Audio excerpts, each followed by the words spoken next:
It's a refugee story.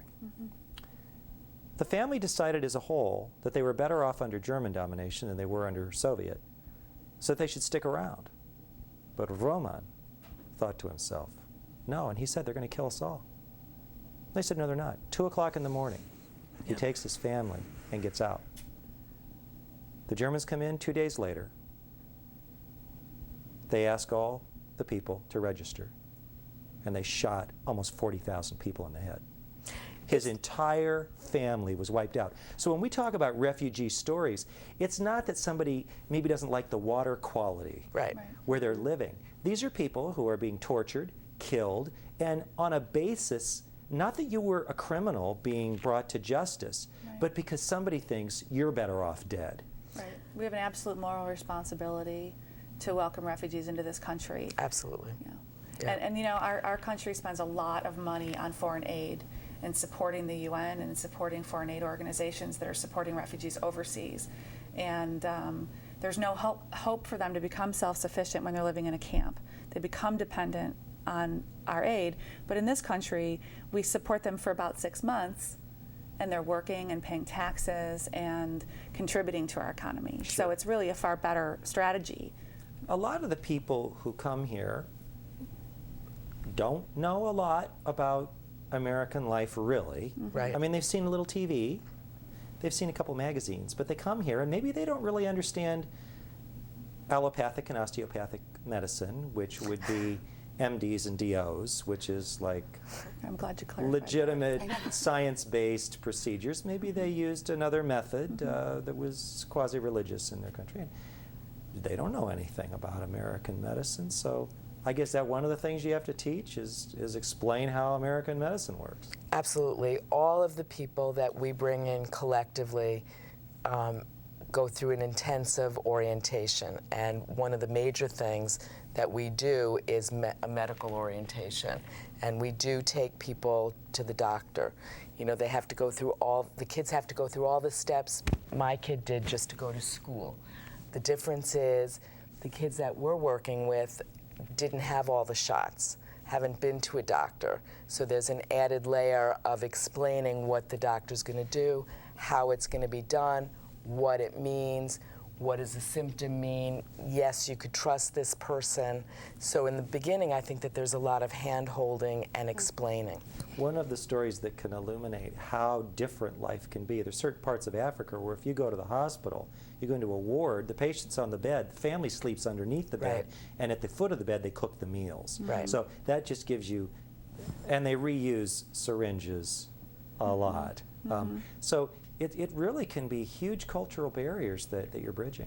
Well, you mentioned that people behave differently in the hospital setting, and so it's very important for providers to understand the cultural differences as well. So one of the things that we don't just teach our clients about our healthcare system. We also advocate for a reduction of barriers to healthcare. So we want the providers to be aware of what cultural issues may pop up so that they can either themselves educate their client or they can adapt their services a bit to accommodate some of those differences.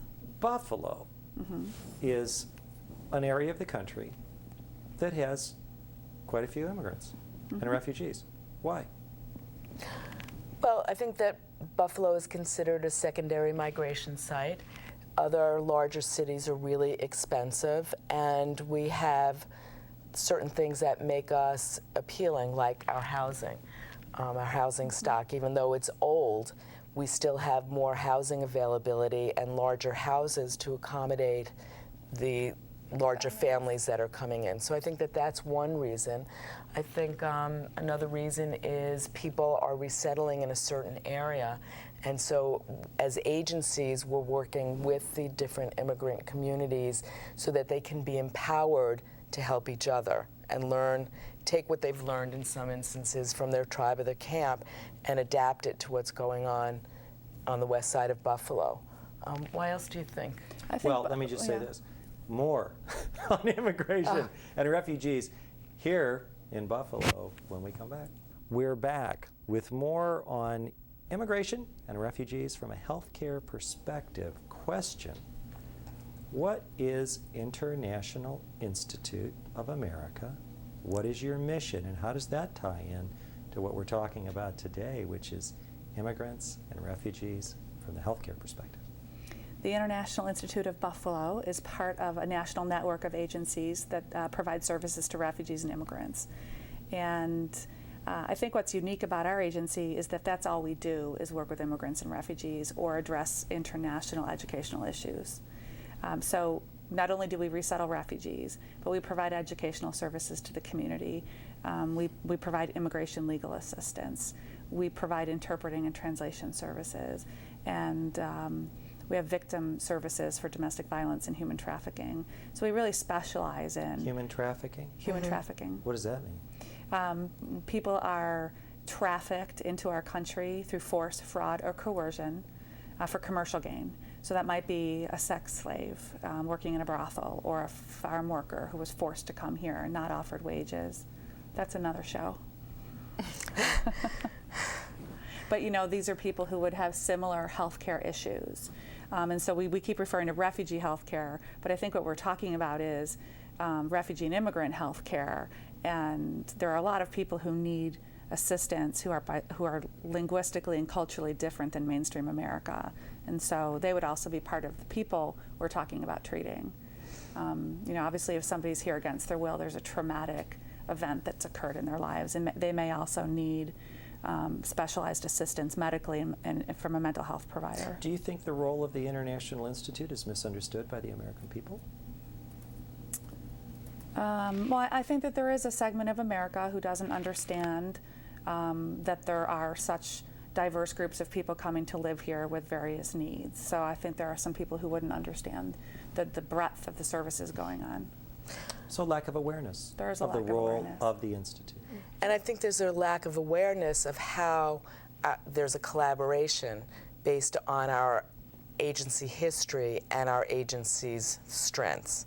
So for example, International Institute is working in an area that Jewish Family Service isn't specifically, and that is victims of trafficking. But our expertise is in mental health. So we are collaborating to work with those victims.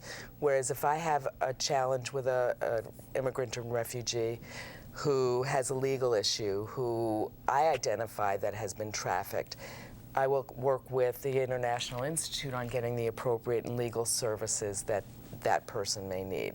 So we have our individual agency organizations and missions, but we're stronger for the betterment of that population when we work together. It's my sense from experience with international institutes in other cities that they tend to have a tremendous amount of support from the professions, physicians, attorneys, for whatever reason. And whenever they talk about an international institute or going to some event, it's like they're going to high school prom.